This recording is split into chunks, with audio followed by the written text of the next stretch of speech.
अस्सलाम वालेकुम, welcome to IP trainers. मैं हूं हसनैन। आज IPv6 एड्रेसिंग का लेक्चर नंबर 9 है। प्रीवियस 8 लेक्चर्स का लिंक नीचे डिस्क्रिप्शन में भी है और आप ऊपर भी देख सकते हैं। तो प्रीवियस लेक्चर्स में हम लोगों ने IPv6 एड्रेसिंग में global unicast addresses, unique local addresses और उसके साथ साथ लिंक लोकल एड्रेसेस को कवर किया था।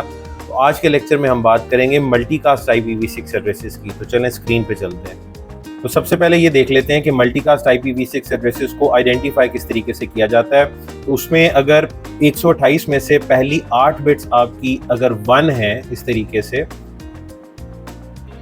तो आपका IPv6 एड्रेस जो है वो मल्टीकास्ट IPv6 एड्रेस होगा। मल्टीकास्ट IPv6 एड्रेस को आइडेंटिफाई करना बाकी एड्रेसेस के मुकाबले में काफ़ी ज़्यादा आसान है। अब आप जानते हैं कि IPv6 में एड्रेसेस को जो है वो हम हेक्साडेसिमल नंबर्स में लिखते हैं। तो जाहिर है 8 बिट्स का मतलब ये है कि 2 हेक्साडेसिमल नंबर्स होंगे।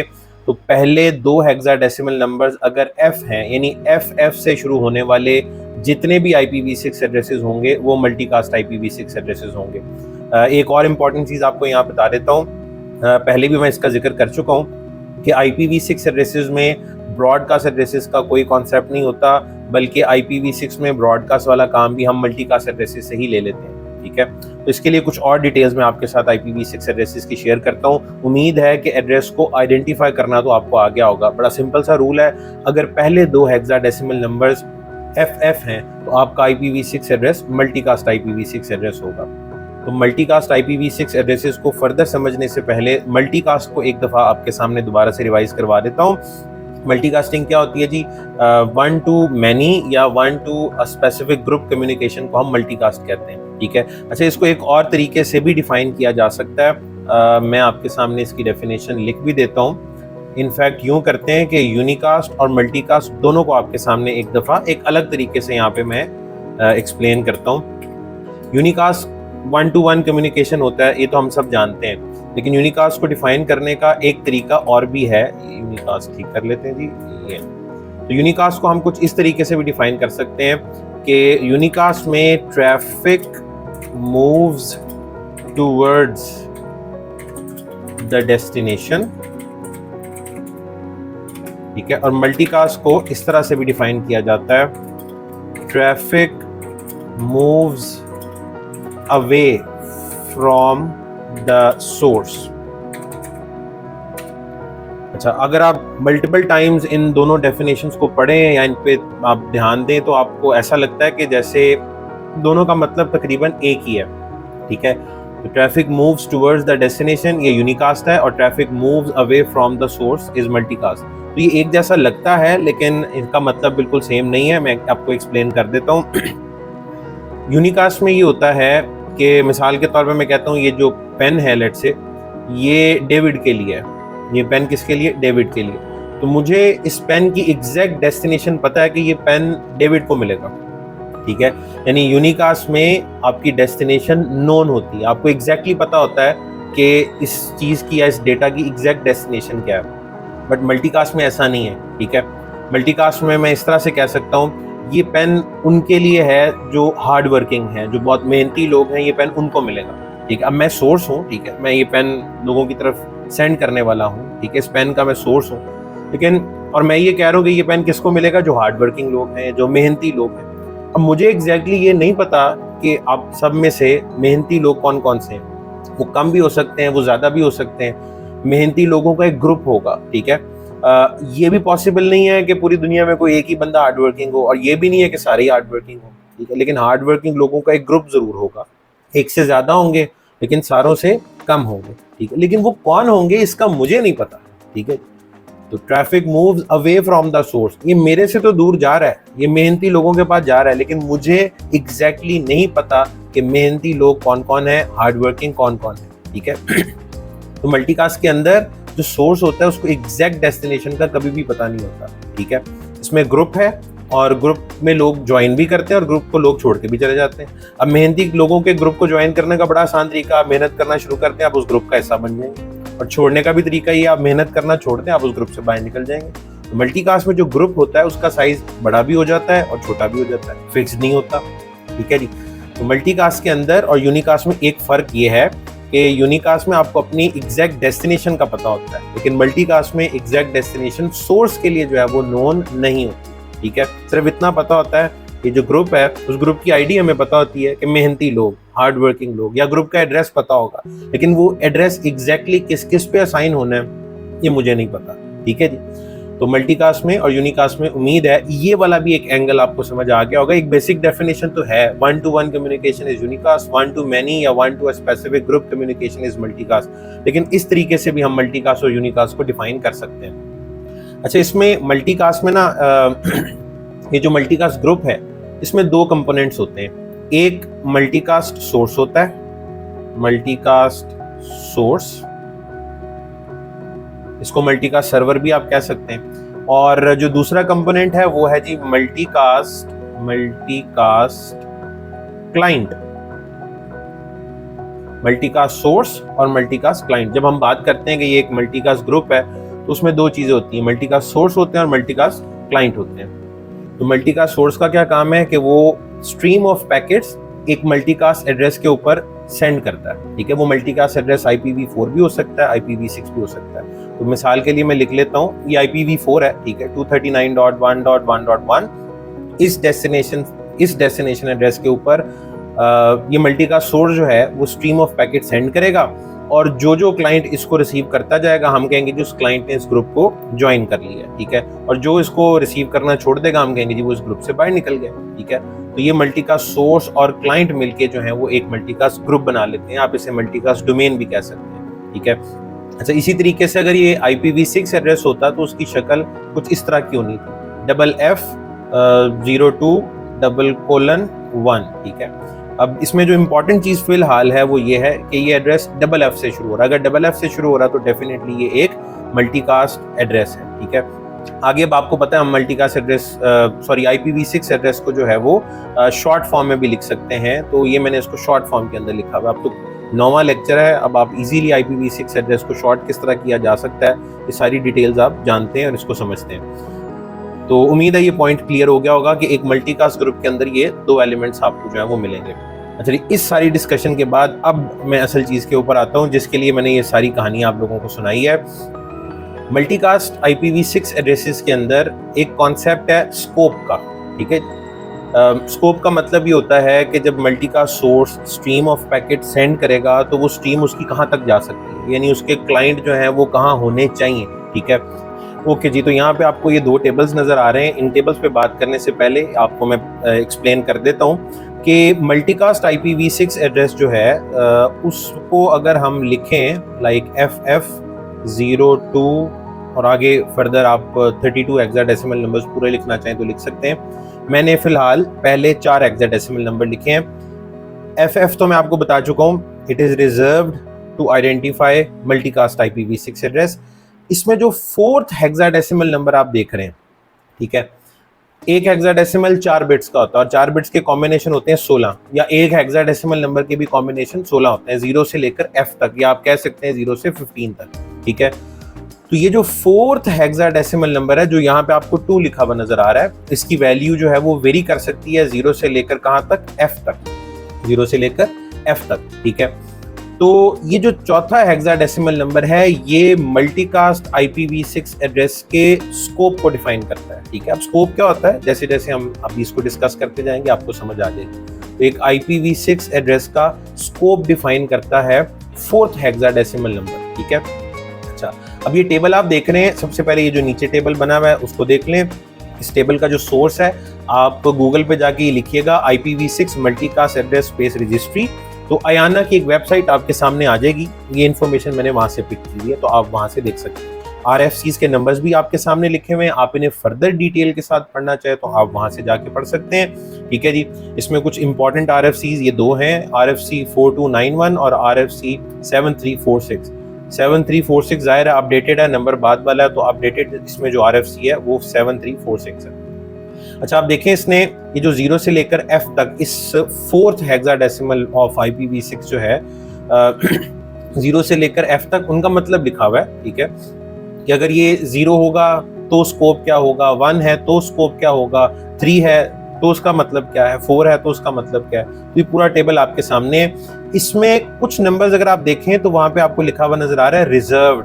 ठीक है, इस टेबल में मुझे दो जगह पे रिजर्व नजर आ रहा है, यानी एक 0 और एक F, यानी एक सबसे पहला नंबर और एक आखिरी, ये दोनों रिजर्व्ड है। रिजर्व का मतलब ये है कि ये तो कॉन्फ़िगरेबल ही नहीं है, मैं और आप इन्हें इस्तेमाल ही नहीं कर सकते, ठीक है। रिजर्व्ड के साथ साथ आपको कुछ जगहों पे अनअसाइंड भी लिखा हुआ नजर आएगा, जैसे कि ये देखें 6 और 7 ये भी अनअसाइंड है। 9 से लेकर D तक ये काफी अब लंबी रेंज बन जाती है, यानी 9 उसके बाद A उसके बाद B C, ठीक है जी, और फिर D, ये 5 नंबर बनते हैं, ठीक है। 9 10 तो आगे है नहीं, 10 की जगह A आएगा, A B C और D, ये 5 नंबर बनते हैं, ये भी अनअसाइंड है। 6 7 भी अनअसाइंड है, 9 और D भी अनअसाइंड है। अच्छा, अनअसाइंड की कहानी ये है कि अनअसाइंड का मतलब ये होता है ये कॉन्फ़िगरेबल तो है, आप इन्हें यूज कर सकते हैं, लेकिन इनका कोई मतलब अभी तक डिफाइन नहीं हुआ कि ये इसका मकसद क्या है, यानी ये किस स्कोप को डिफाइन कर रहे हो, ठीक है। तो जो कुछ डिफाइंड है वो आपके सामने लिखे हुए हैं, जैसे 1 डिफाइंड है, 1 का मतलब है जी इंटरफेस लोकल स्कोप, 2 है लिंक लोकल स्कोप, ठीक है जी, 3 है रेल्म लोकल स्कोप, 4 है एडमिन लोकल स्कोप, 5 है साइट लोकल, ठीक है, इसी तरह 8 है ऑर्गेनाइजेशन लोकल स्कोप, और इसी तरीके से ई जो है दैट इज ग्लोबल स्कोप। इनमें मैं आपको बताता चलता हूँ कि कुछ एक तो हैं जो डेप्रिकेट भी हो चुके हैं, अब इस्तेमाल नहीं होते, ठीक है जी। जब नई RFC डिफाइन हुई उसमें से उनको निकाल दिया गया था, ठीक है। उनमें ये रेल्म लोकल भी शामिल है, एडमिन लोकल भी शामिल है, ठीक है। मैं कोशिश करता हूँ इनमें कुछ जो इंपॉर्टेंट है वो मैं आपके सामने एक्सप्लेन कर दूँ।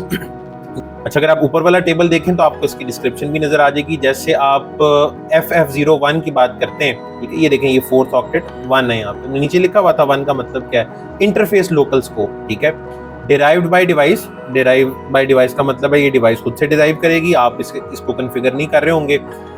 इंटरफेस लोकल का मतलब क्या है, पैकेट रिमेन्स, डिस्क्रिप्शन में लिखी हुई उम्मीद आपको भी नजर आ रही होगी, packet remains with in the device useful for internally sending packet to services running on the same host, ठीक है। इसका मतलब बड़ा सिंपल है कि मैंने अभी थोड़ी देर पहले आपको मल्टीकास्ट ग्रुप के बारे में बताया था, उसमें क्या होता है, मल्टीकास्ट सोर्स होता है और क्लाइंट्स होते हैं, ठीक है। इसका मतलब यह है कि मल्टीकास्ट सोर्स और जो क्लाइंट है, ठीक है, वो एक ही डिवाइस के ऊपर होंगे, ठीक है, यानी मुख्तलिफ एप्लीकेशंस एक ही डिवाइस के ऊपर चल रही हैं, या मुख्तलिफ सर्विसेज का अगर ग्रुप है, ठीक है, डिवाइस एक ही है, मुख्तलिफ नोड्स नहीं है, एक ही डिवाइस के ऊपर अगर मुख्तलिफ सर्विसेज चल रही हैं। इससे मिलता जुलता कॉन्सेप्ट वो लूप बैक एड्रेस का होता है यूनिकास्ट के अंदर, बट वो यूनिकास्ट एड्रेस है, ये यूनिकास्ट नहीं है, ठीक है। इसमें आपकी डेस्टिनेशन जो है वो एक नहीं होगी, एक से ज्यादा, 1 to many या 1 to a स्पेसिफिक ग्रुप होता है, ठीक है। तो इसमें वो कंडीशन नहीं है कि आपकी डेस्टिनेशन एक ही होगी, सिंगल होगी, तो ये फर्क है। कॉन्सेप्ट मिलता जुलता है क्योंकि लूप बैक भी सेम डिवाइस के ऊपर ही होता है, यानी आपकी लूप बैक एड्रेसेस को आप इस्तेमाल कर रहे होते हैं, अगर आपके एक ही लैपटॉप के ऊपर एक ही डिवाइस के ऊपर 2 सर्विसेज चल रही हैं, तो एक सर्विस ने अगर दूसरी सर्विस से कम्युनिकेट करना है, या एक एप्लीकेशन है दूसरी एप्लीकेशन से कम्युनिकेशन करनी है, तो आप लूप बैक IPv4 एड्रेसेस को इस्तेमाल कर सकते हैं, जो 127.001 वाले आमतौर पर यूज होते हैं। उससे मिलता जुलता जरूर है बट ये सेम नहीं है, ये उससे मुख्तलिफ है, ठीक है। यानी इसमें मल्टीपल सर्विसेज होंगी और वो एक ही ग्रुप एड्रेस को जो है वो इस्तेमाल कर सकती हैं। तो इसमें आपकी डेस्टिनेशन का एक होना जरूरी नहीं है।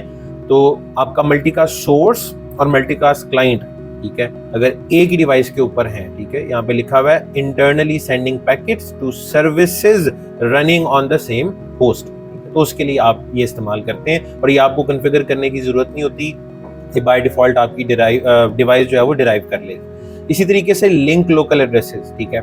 अब लिंक लोकल एड्रेस IPv4 में भी है, लिंक लोकल एड्रेस IPv6 में भी है।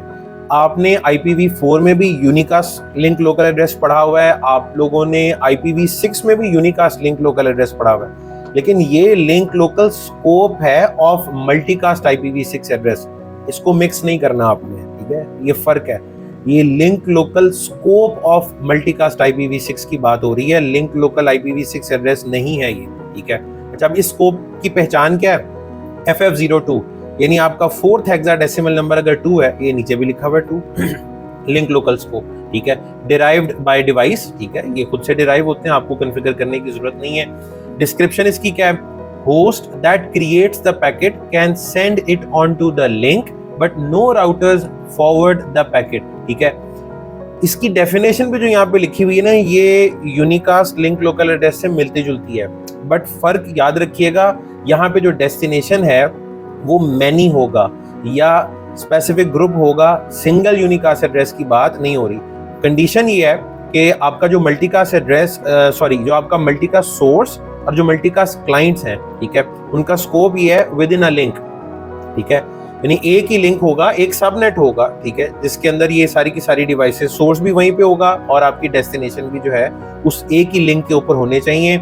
राउटर जो है इसे दूसरे सबनेट में या दूसरे लिंक पे फॉरवर्ड नहीं कर सकता, यानी आपका एक मल्टीकास्ट सर्वर है या मल्टीकास्ट सोर्स है, वो स्ट्रीम ऑफ पैकेट भेज रहा है, वो स्ट्रीम ऑफ पैकेट अगर किसी राउटर तक पहुंचती है तो राउटर उसको उस लिंक तक रखेगा, दूसरे लिंक की तरफ, दूसरे सबनेट की तरफ फॉरवर्ड नहीं करेगा, ठीक है।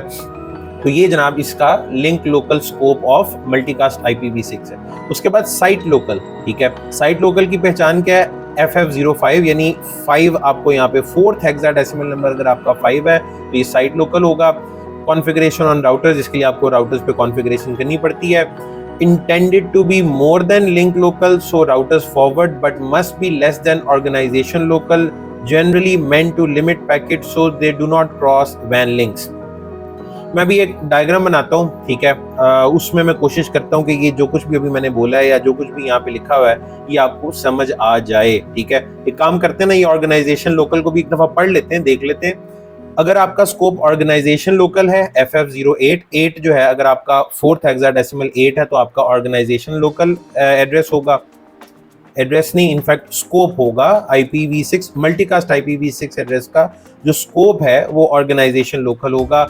इसके लिए भी आपको राउटर्स की कॉन्फ़िगरेशन करनी पड़ती है। Intended to be broad probably for an entire company और organisation must be broader than site local, site local से इसका स्कोप जो है वो बड़ा है, ठीक है।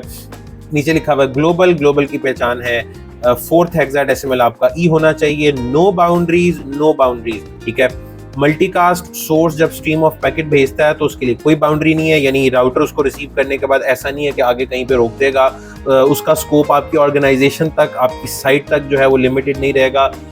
अगर आप डेस्टिनेशन IP रीचेबल होना चाहिए, रीचेबिलिटी के लिए आपको पता है हम हमेशा राउटिंग कराते हैं, अगर डेस्टिनेशन एड्रेस आपका रीचेबल है तो वो दुनिया के जिस मर्जी कोने में है, यानी मल्टीकास्ट सोर्स का क्लाइंट दुनिया में जहां मर्जी हो आपकी स्ट्रीम वहां तक पहुंच जाएगी, वो उस ग्रुप को ज्वाइन कर सकता है, there is no boundary.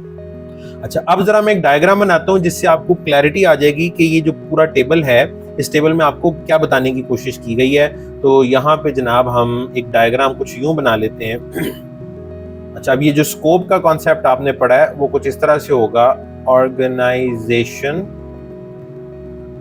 Local, ये जो ब्लू कलर की बाउंड्री है ये साइट लोकल, और ये जो येलो बाउंड्री आप देख रहे हैं ये है लिंक लोकल। अच्छा, अगर हम लिंक लोकल की बात करें तो आपका जो मल्टीकास्ट सोर्स और मल्टीकास्ट क्लाइंट है वो इस लिंक के अंदर ही होने चाहिए, इस मल्टी एक्सेस लिंक का हिस्सा होने चाहिए। यानी जिस तरह यहाँ PC1 है, यहाँ पे एक और PC3 हो सकता है, PC4 हो सकता है, ठीक है। राउटर का ये वाला इंटरफेस जो है ये इसके अंदर शामिल है, तो हो सकता है PC1 जो है वो मल्टीकास्ट सोर्स हो और ये 1 2 3, ठीक है, जिसमें राउटर का इंटरफेस भी शामिल है, ये इसके क्लाइंट्स हो, ठीक है।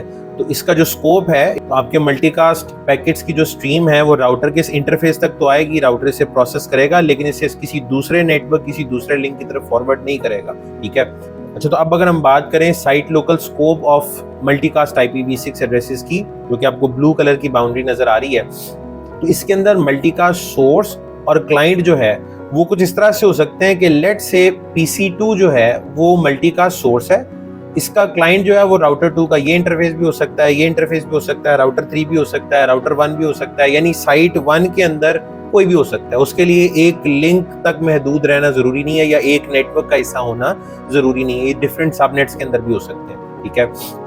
तो ये आपका बेसिकली कॉन्सेप्ट है साइट लोकल का, ठीक है।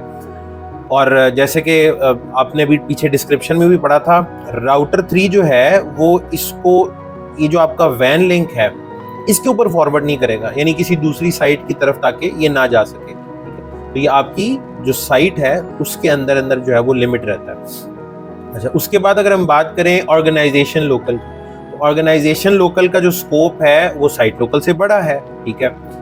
एक ऑर्गेनाइजेशन की मल्टीपल साइट्स हो सकती हैं, ठीक है। तो इसके अंदर आप देख सकते हैं कि ये साइट 1 भी है, साइट 2 भी है। फॉर एग्जांपल मैं कहता हूँ जी राउटर 2 जो है साइट 1 में, ये एक मल्टीकास्ट स्ट्रीम जनरेट कर रहा है, ठीक है, ये सोर्स है। इसके जो क्लाइंट हैं वो साइट 1 में भी हो सकते हैं और साइट 2 में भी हो सकते हैं, ठीक है, यानी राउटर 4 हो सकता है जी, इसका क्लाइंट हो, तो वो इस ग्रुप को ज्वाइन कर सकता है, ठीक है, जिसकी स्ट्रीम राउटर 2 की तरफ से आ रही है। जिसका मल्टीकास्ट सोर्स राउटर 2 है उसका क्लाइंट राउटर 4 भी हो सकता है, ठीक है, यानी क्लाइंट अलग साइट में है, सर्वर किसी और साइट में है, दैट इज पॉसिबल, लेकिन ऑर्गेनाइजेशन जो है वो एक होनी चाहिए। इससे बड़े स्कोप की हम बात करें तो उसके बाद फिर हमारे पास ग्लोबल स्कोप था। तो ग्लोबल स्कोप के अंदर यह है कि उसकी कोई बाउंड्री नहीं है। ओवर द इंटरनेट आप जो है वो दुनिया में कोई भी और किसी और जगह पे कहीं भी किसी भी दूसरी ऑर्गेनाइजेशन के अंदर किसी भी दूसरी साइट के अंदर आपका मल्टीकास्ट क्लाइंट हो सकता है, सर्वर कहीं और हो, क्लाइंट किसी और जगह पे हो, दैट इज पॉसिबल। एक कंडीशन है, एड्रेस रीचेबल होना चाहिए, जिसके लिए हमें राउटिंग वगैरह करवानी पड़ती है। अगर एड्रेस रीचेबल है तो बाउंड्री उसके लिए कोई भी नहीं होगी। मैं बात कर रहा हूँ ग्लोबल स्कोप की, ठीक है जी, ग्लोबल एड्रेस नहीं कहेंगे, global scope of IPv6 multicast address इसको कहा जाएगा। इस डायग्राम के बाद उम्मीद करता हूँ कि ये साइट लोकल का कॉन्सेप्ट, लिंक लोकल का कॉन्सेप्ट, ऑर्गेनाइजेशन लोकल का कॉन्सेप्ट, ग्लोबल कॉन्सेप्ट वो क्लियर हो गया होगा। इससे पहले आपने पढ़ा था गालिबन वो नोड लोकल था या इंटरफेस लोकल था, ठीक है जी। तो इंटरफेस लोकल तो पहले बड़ा क्लियर है, ठीक है, वो तो फिर सिंपल एक डिवाइस जो है उसमें ऊपर डिस्क्रिप्शन लिखी हुई है कि सोर्स और क्लाइंट का किसी एक ही प्लेटफॉर्म के ऊपर होना, एक ही डिवाइस के ऊपर होना जो है वो जरूरी है। अच्छा जी, अब इस स्लाइड पे अगर आप गौर करें तो आप यहाँ पे 4th हेक्साडेसिमल नंबर को देखें तो ये 2 है।